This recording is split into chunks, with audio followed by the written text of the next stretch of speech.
Binomial distribution. A binomial distribution can be thought of as simply the probability of a success or failure outcome in an experiment or survey that is represented repeated multiple times. क्या कह रहे हैं, binomial distribution क्या होती है, एक thought होती है, और कौन सी थाउट, सिंपली थाउट कि प्रोबेबिलिटी के मुमकिनात हमारे पास किस बात के हैं, क्या तो सक्सेस होगी हमारे पास या तो फेलियर होगा हमारे पास। Outcome in an experiment, outcome जो हमारे पास आ रहा होगा, मिसाल के तौर पे आपने पेपर दिया, यस और नो, ये नहीं है कि शायद दिया था, शायद में कोई बात नहीं होगी, ठीक है। शायद किन लोगों को होगा, जिन्होंने आपको घर से निकलते हुए देखा है और फिर आप आके कहते हैं कि आपने पेपर नहीं दिया, तो उनके लिए तो ये मुमकिनात वाली बात थी ना कि आप तो पेपर देने गए थे उस सेंस में। इन एन एक्सपेरिमेंट और सर्वे, जो भी सर्वे आपने किया, आपके घर से जो है राइफल्स निकली हैं या नहीं निकली, ये भी एक क्या होगा, येस और नो में जवाब होगा। That is repeated multiple times, जो कि मल्टीपल टाइम्स रिपीट हो सकती हैं। The binomial is a type of distribution, distribution की वो टाइप है binomial that has two possible outcomes, जिसकी दो पॉसिबल आउटकम्स हो सकती हैं।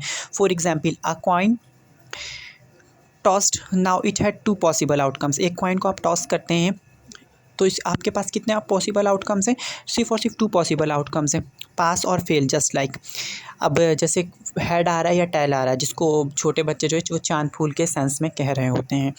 It is associated with the names of James Bernoulli, जिसको जो है आपको पता है जैकब बर्नौली भी कहते हैं, मैथमेटिशियन भी थे हमारे ये।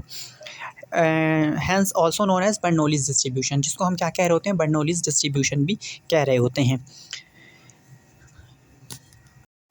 Characteristics or features of the binomial distribution. A trial has only two possible outcomes, success और failure. ट्रायल के पास सिर्फ और सिर्फ क्या होगा, टू पॉसिबल आउटकम्स है, येस और नो, सक्सेस या फेलियर, हैड या tail, okay. The number of observation N is fixed, जो नंबर ऑफ ऑब्जर्वेशन होंगी, कितनी दफ़ा आपने किसी चीज़ को ऑब्जर्व किया, वो फिक्स्ड होंगी हमारे पास। The trials of the experiments are independent of each other, एक दूसरे पे डिपेंड नहीं करेंगे, इंडिपेंडेंट होंगे। इस टाइम हेड आया है, नेक्स्ट टाइम भी शायद हेड आया, नेक्स्ट टाइम शायद टेल आए, ये एक दूसरे पे डिपेंड करते हुए कोई डिसीजन नहीं लेंगे।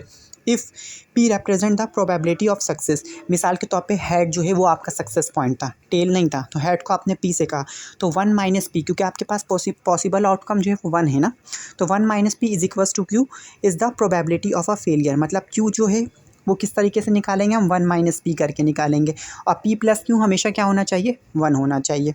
लास्ट है, the probability of a success P remains constant from trial to trial. क्या कह रहे हैं, वो कांस्टेंट रहेगा, फर्स्ट पॉइंट में ये कांस्टेंट हो गया, सेकंड पॉइंट में भी ये कांस्टेंट है, इस तरह की चीज़ नहीं है। मिसाल के तौर पे 1 में से कह रहा हूँ ना, मिसाल के तौर पे फर्स्ट में आ गया 0.3, तो नेक्स्ट में 0.7, सेकंड में आ गया 0.6, तो क्या होगा इसमें, क्यू जो है 0.4, क्योंकि थर्ड पॉइंट में मैंने पहले ही कह दिया कि एक्सपेरिमेंट्स जो हैं, ट्रायल्स जो हैं हमारे पास इंडिपेंडेंट ऑफ ईच अदर हैं।